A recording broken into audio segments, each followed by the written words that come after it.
So I have to start by asking you, how are you? What a question. How is anybody these days? Yeah, that's true. I wish I knew. I'm still trying to figure out how I am. Can Maybe you? you can shed some light on it for me. Me? Oh Yeah. my God. Well, I don't know. I think the chaos is the same here and there, so I'll be as as fucked up as you are right Oh now. gosh. I know. I tell you, man. Mm-mm-mm. Now, where are you again? You're I'm in Portugal, in Lisbon. Portugal, my favorite country that I've never been to. You are saying that just to make me happy, right? No, my daughter lives in Spain, um, Oh, and she's been there for 20 years. And I go back and forth to Spain. And I keep wanting to stop in Portugal, but I never take the time to do it, which Okay. I regret. I should have done that. you know. yeah, you have to come here because Spain is okay, but we are better. All right, I got you. I understand. So, what are you doing during these days? Despite of being like nuts with all the things that are happening, what are you been doing nowadays? I've just been trying to do anything to keep my mind engaged and my body engaged. I walk, I ride my bike, I do stretches. I've done a lot of Zoom broadcasts. I've done some, readings and some tapings and some commercials and some Zoom. Just doing a lot of Zoom. Yeah. As a matter of fact, I had to take a break from Zoom last week because I was just like burnt. I was exhausted. I'm saying because it takes a lot of energy. When you're rehearsing something and then you're taping it and sending it out and doing it. Yeah. So I said, why am I so tired? This is supposed to be a time for rest and relaxation. Yeah. You know, driven by nature, I guess, whatever this thing is. Yeah. And So those are the things we've been doing. Nature said, let's take a break. You know, this natural force, this pandemic. yeah. I'm hoping it's natural and not man-made. Um, but other than that, I'm pretty good. Been trying to do some reading, watching some television a little bit, but just visiting a lot of people, talking to a lot of people that I haven't had time to speak to before. Yeah. So that's great. And what have you been watching nowadays? Something good that you like to recommend to everybody? One of my favorite shows is a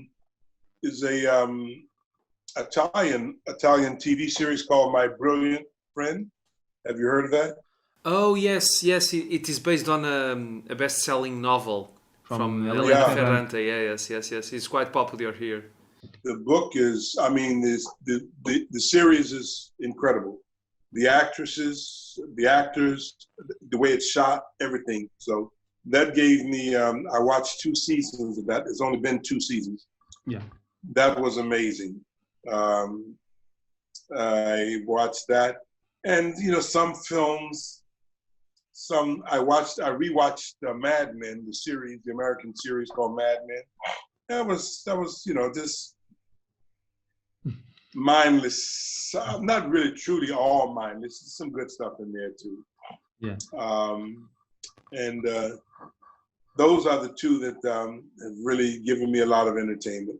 Because and I just finished watching last night. My wife is English, so we watched the Pride and Prejudice BBC TV series, Pride and Prejudice. Yeah. I mean, it's very, very amazing stuff too. But it's a new version, or is the because I know No, it's that the old version. It's the old. It was shot in 93 or something like that, way back quite a while ago. yeah, that's the one I know. I know. Yeah, yeah, yeah. Yeah, it's quite a That great one is show. that one is very well done, so well done. I'm just that. you know. So And you have anything? You have anything you can recommend? Well, I can recommend a play that I have here that I know you was very important to you, which is called Fences. Ooh, I bought the book a while ago and I read the play recently and I was really astonished by it.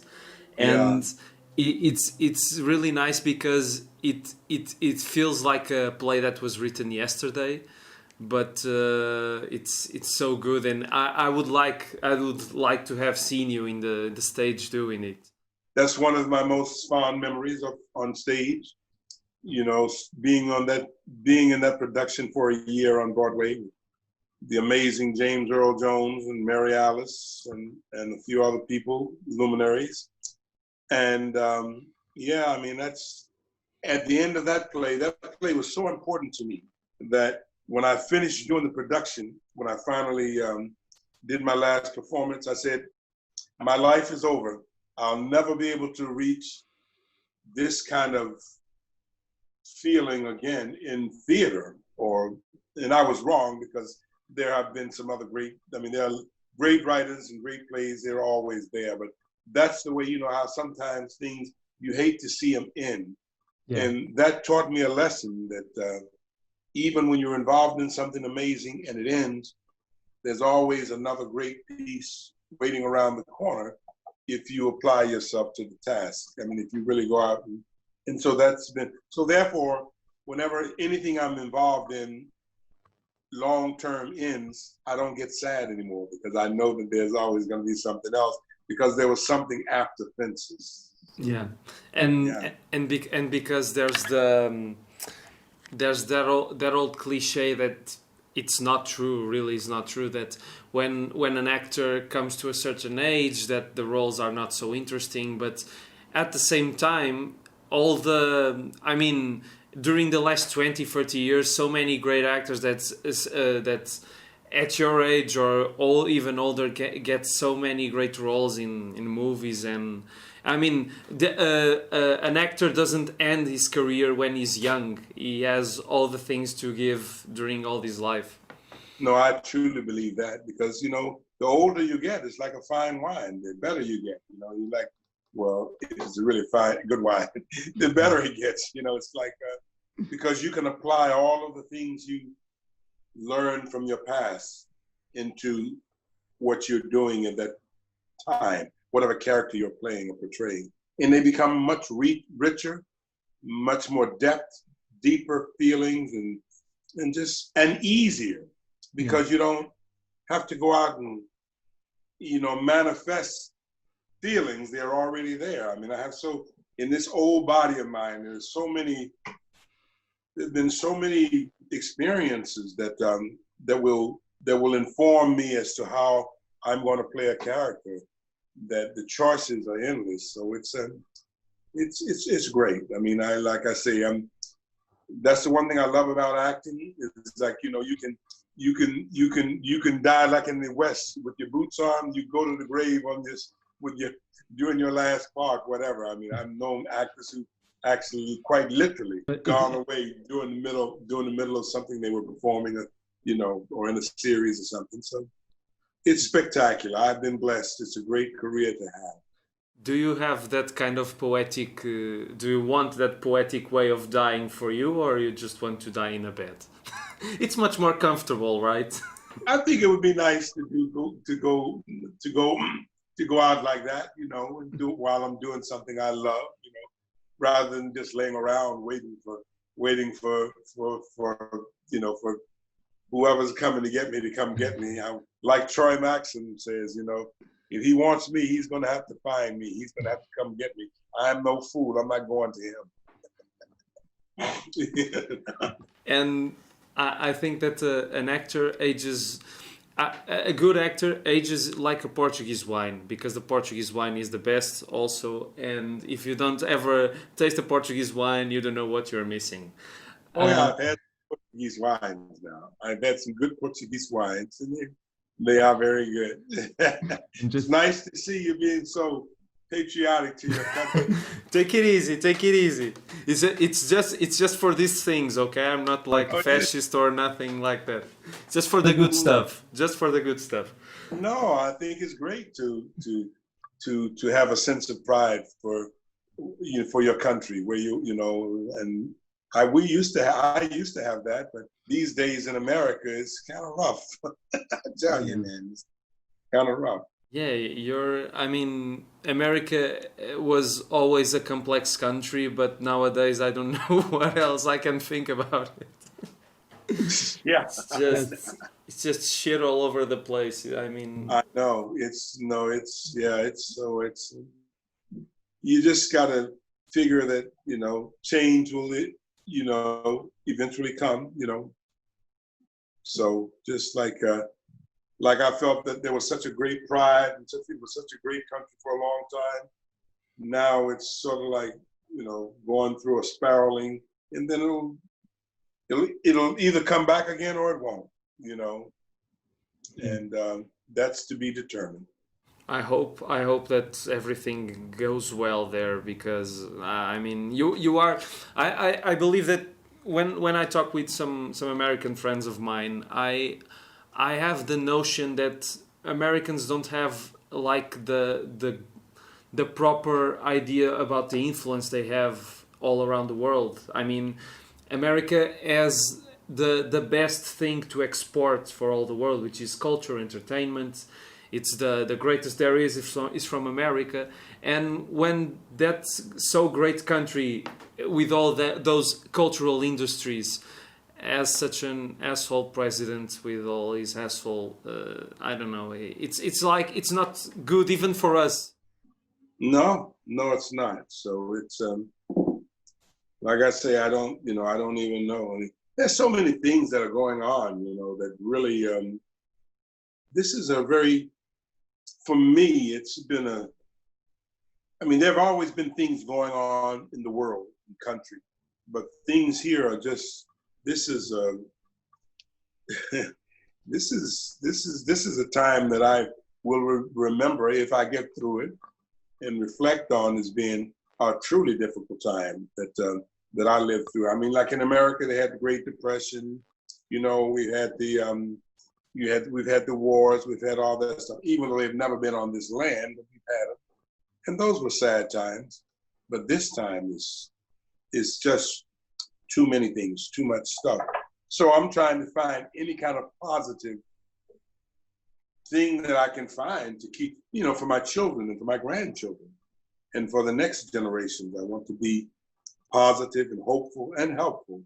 So that's one of the reasons I became an artist, was to be able to express truth in life and what was going on, and to let people be allowed to see it and learn from it. So that's part of, that's the great thing that I feel that I want to contribute to society, to the world at large. And I was given a certain talent, and I'm trying to use it in a purposeful way, to do some good.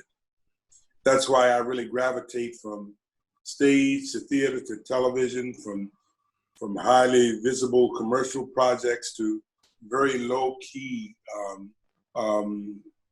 just small independent zones that really speak to the people that I want to speak to, So. And also, when you in your very early stage of your career, I don't think, for what you're saying, I don't think that you are like a nostalgic person, but don't you think during the time where you made like that small role in Permanent Vacation from Jim Jarmusch, all that freedom and like we don't have a great budget, and I don't think that you were even paid for it, but we have this freedom and we want to make things, that spirit even now is like inspiring for you? Oh, very much so. I mean, that's because you really, the only way, I'm a very collaborative artist. I like to involve everyone. I like to, I want to, I'm not interested in being this individual icon of this or something like that. I want to collaborate. I want everyone to have their voices heard. And I think that in the independent small films, like Permanent Vacation, and I've done a whole bunch of independent films, some of my most, that's where I have my best time.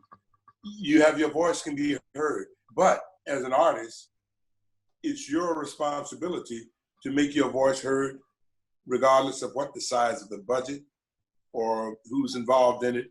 It's important, and I've always tried to maintain that in my work. Is like my voice is going to be heard. That's why I would never, someone said, are there roles that you feel ashamed of doing that you should, no, never. Because if I didn't feel like there was something in me that I could lend to that character to make him heard better or seen better, then I'm not interested in doing.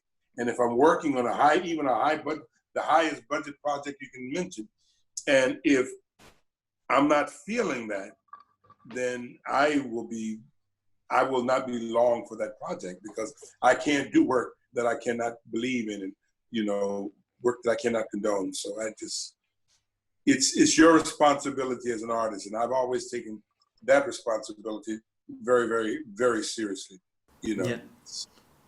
Even I read somewhere that even in a movie like The Stupids, you were okay. No, this is my work. I want to do this. So even with that project in particular, I admired you for that, because the movie is really stupid. It is very stupid, and it's like, for me doing that film, it was I wanted to do something that my kids and younger generation grandkids could look at and respond to, but also I wanted to do it in a responsible way, in a way in which, like, it's not just stupid. It's like there's something behind it, whatever little thing that's behind that. I searched and tried to find it and bring it out, and collaborated with John Landis, who's amazing director. I had the opportunity to work with twice on The Stupids and Coming to America, but he always would listen. He would listen to the actor and, and allow you to, to give your input on what you're thinking, what you're feeling about this character, because it's like most characters, well, all characters, all things that are written on the written page, they're one-dimensional. That's it. They got one dimension. But myself, I am multi-dimensional. I got so much stuff. So when I'm playing a one-dimensional character, I got to look deep into myself and find the dimensions that I have that can apply to this character to help bring light to him, to make it better. Whatever. I love the work as an actor. I love the artistry of an actor, and I love the journey. I've never been bored, with any of the work that I've done. There have been times maybe I wanted the project to end sooner than later, because I found myself in but once you're there, you're there. But the good thing about it is it will end. It's not forever. So that's pretty much what I enjoy, why I love this business so much, why I love being an actor so much, and hope that anybody who sees my work, they will at least find that, if I'm not given 150%, then I feel like I'm betraying my craft and myself. So you mentioned that there were some occasions where you wanted something to come earlier than it went, and what was, and if you don't like to talk about this, we don't have to mention, but what was the time, or if there was a time when you thought for yourself, well, I don't think I am going to do this anymore, because the projects weren't coming in a good rhythm? To do the acting, you mean? Yeah. No, over my blessed 50-year career, I've never felt that. I've always felt that, first of all, I felt that I was, given a gift of having some talent to be able to do this kind of work. And if it wasn't, and I've also felt that it was very important to be diverse in the kind of work you do. So if I was having a bad run, say maybe in getting films, then I would just move over to theater or television or commercials or anything, or readings or announcing, anything that would, or participation in the community, teaching, just being a mentor for younger people. And I was always, I was very confident that something would always be coming along, because I was so egotistical. I felt that, hey, this industry needs people like me, who has that kind of commitment and who has, like, it's not like I just dropped in on acting. I prepared, studied, trained. I have the training. I have that. That's important, and it's like the training is the thing that's given me the longevity and the flexibility to do so many things. So that I've never felt, there have been times when I've gone through rough periods where I say, oh my God, I remember in my earlier years, I know my wife used to say to me, well, you're gonna have to do something. You have to get a job in a restaurant or drive a taxi or something. And we would be living off pennies, by eating beans and rice. And I would say to her, I said, I'm an actor. I can't do those things, because if I do those things, then I'm not given the kind of time and commitment that I need to give to my career. So we struggle through those periods. We struggle, and I never, knock on wood, never had to do anything since I started my career as an actor outside of acting. Any kind of way that I would earn a living would be through using my instrument, which is my body and my voice. And, I know my wife and I, we said she said, well, we got to do something. We just can't starve to death. We can't be put on the street. I said, well, something will happen. Just, it'll be all right. It's just, I say, I have too much to offer for them not to realize that they got to, give me something. And it always happens.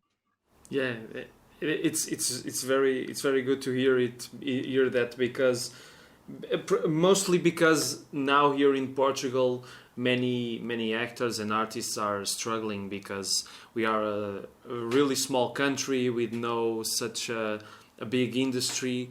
And do you think that in America, in a certain way, the coronavirus will affect the amount of work that you have done now and in the future, or even with your colleagues, or with the young actors that are now trying to get the stand?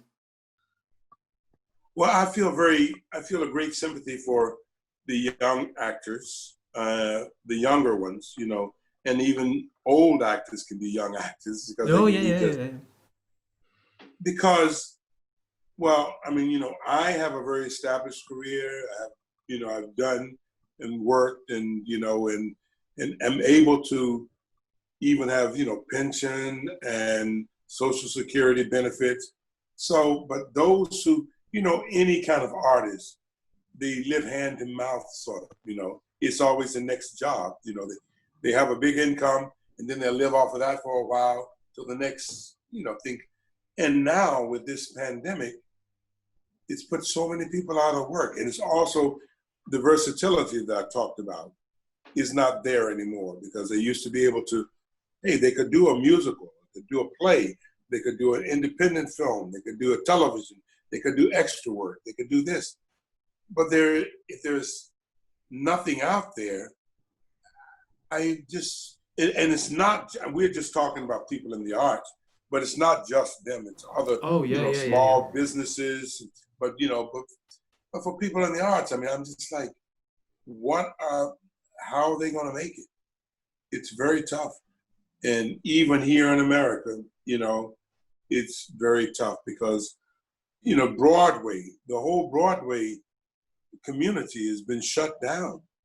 And that employed so many people, even films, in television, where people could do day player, do a bit part. And, it's not there right now. And the whole thing is being revised and changed. The landscape is so different that I don't know what it's going to be like. I mean, things are slowly coming back here in America in the arts. I mean, you know, film productions are beginning to gear up a little bit, but you see what happens in sports when they opened it up. And so many athletes, you know, they find themselves infected with the coronavirus, you know. And when they open up restaurants, you know, things seem to spike, you know, so this thing is very serious, and I think it's going to be with us for a while. And I think I worry about how we're gonna continue to push forward. We will, you know, because I mean, like Zoom, there's been a lot of Zoom projects going on, you know. It's something, you know, people make a little money and, you know, and they get a chance to utilize their instrument, you know, but it's not, I know it's very tough, you know, I know it's very tough everywhere. So, you know, it's, I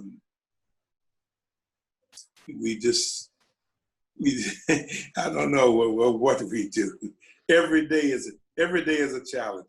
I mean, like, I look forward to having something to do, you know, even if it's just talking to a friend in Portugal, you know, in a Zoom conversation. I mean, that gives me something, you know. This morning when I got up, rather than lie in bed till 11, 12, 1 o'clock, I said, no, I got to get up, get myself ready, have a little breakfast, you know, eat so I can, you know, we could have this meeting of this conversation. So it's all, I think that I would say to anyone, and especially artists, give yourself something to do at least every other day.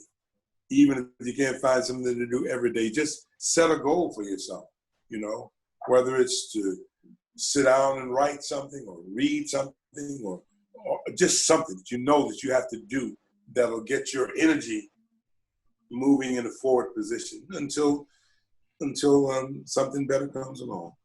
Yeah, sorry to bring up such a sad topic, but it's like it's what we are living now. It is what we live in, and it's sad in a way, but it's truth in a way. And I've always believed in truth because truth is the only way to show us the light. The truth will show us the light. So it's no, it's okay. I can talk about anything, and I have my ups and downs too. I mean, I just pretty much I'm a pretty upbeat guy, you know. But you know, I found myself from certain days I'm like, wow, I just don't know. I need something to pick me up. And usually when I do something, I find my spirits are lifted. Like if I go for a walk, go for a bike ride, or call a friend. And it's one thing about this thing is, you know, I don't know about you, but I've connected to so many people that was down on my list, you know, that I think about, but, you know, haven't had the time to speak to. And it's nice, you know. And I'm always telling people, I say, if you think of somebody, give them a call. It'll make you feel better. It'll make them feel better, you know. Even if it's a person that you don't see like in a zillion years, because it's always nice. It's always nice. And people are so kind during this stage too. I mean, people are, for the most part, people are just really, because we know that we're all in this thing together, and everybody's like, you know, can I help you? Do you need this? Do you need that? Whatever. And that's the way the world should be all the time. Yeah. And I hope that once this thing is over, I hope that people will remember and continue to exhibit that kind of kindness in their lives. Because I don't know about you, but I've noticed it very, very, very much. I notice people, the way that they are with other people. People will speak to you more and look you in the eyes and say hello. If you look like you, I mean, I'm afraid to be out in the street and sit down, because if I sit down, people will come up. Are you okay? Can I get you some water? Do you need anything? You know, because I'm a senior citizen, you know, And I was like, no, I'm fine. I'm just taking a break. I'm just taking a rest. But it's like it's nice. Yeah, the pandemic really show the kindness that we can give to each other. And also, let me just say this, because some minutes ago I insisted on your age, and now you said you're a senior citizen. But I think that if I one day reach your age and I have your look, I would be really lucky, because I'm going to be so with so much an older aspect than you have. And we're just finishing, and I just would like to know, because do the right thing is always been talked about, because all the George Floyd situation, and Spike Lee made a short film about that. And when was the last time that you rewatched that movie? And what did you feel about you and your performance in the movie? It was we had a reunion about, I don't know, maybe somewhere between 5 and 10 years ago. And that was the last time I got to watch the whole movie. And that movie, it's a movie for all time. You know, it's just really it's a classic in its purest form, you know. And when I watched it, I'm just like, I was amazed at how, because I got to see a lot of people, old friends, some who are not here, some who, you know, who've gone, who've passed. And it's just, it stands the test of time. It's a very moving portrayal of a slice of life in you could say America, but I think it's universal. I mean, I think that any true classic project, as far as I'm concerned, has a universality that's worth observing and noting. And I think that that's what that did. And now when you see the spike, no pun intended, when you see the spike of things that are happening in this country with Black Lives Matter, and, you know, all of the injustices that are done. These are just the injustices that we see that are being done to Black people, but there are injustices done to everybody. I mean, no, but I mean, ours are so visible that it's like it's scary. So I think that film, it's a good time to revisit that film, because those things are right there in that film. You see the exact kind of issues that we're having today, right there. And as a matter of fact, I did a film called The Killing of Kenneth Chamberlain. And I don't know if I would love for you to be able to see that film, because it's pretty much speaks on all these things that are happening today. It deals basically with this senior citizen who was in the armed services, and he wore one of those alert things around his neck, and he accidentally triggered it in his sleep. And the first responders were these 3 police officers, but he told them, and he didn't want them in his apartment. And there was a 2-hour confrontation. It's based on a true story.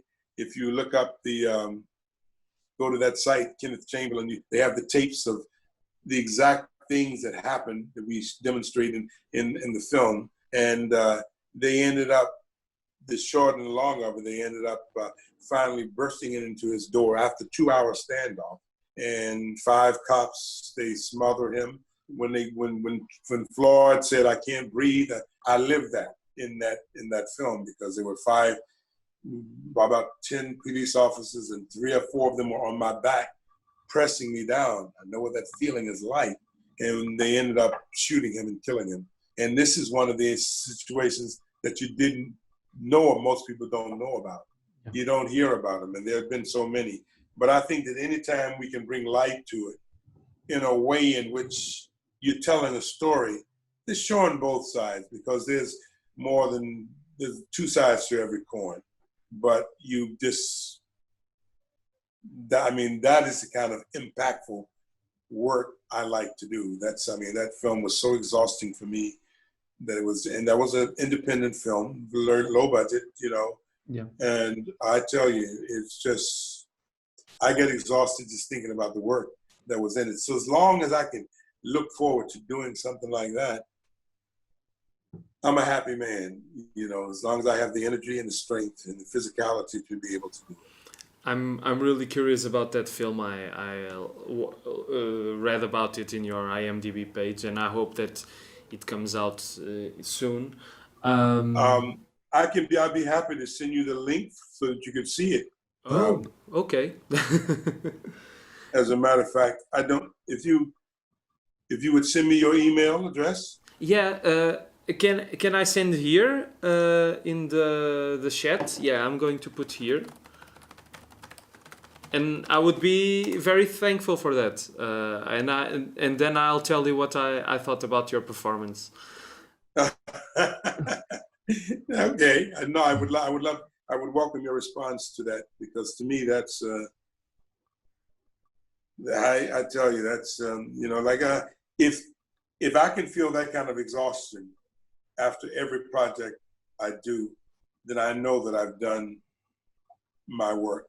You know, that I know that I've been true to my work and true to the writing, true to the character, and that's what I live for. So that's important. Yeah. Yeah. I can't wait to see it. Frankie, thank you so much. It was a really nice conversation, and I hope that you stay well and safe, and all the best for your career. And when you come to Portugal, tell me something. I will. Now, how do you pronounce your name? Say Rui. Rui. Yes. Rui. Yeah. Yeah, that's perfect, man. That's perfect. You are the first American person that I know that can say my name. Congratulations. My pleasure. I look forward, and thank you for the interview. I really appreciate just being able to take some time to just connect with another human being on this level today. Thank you. It was a pleasure.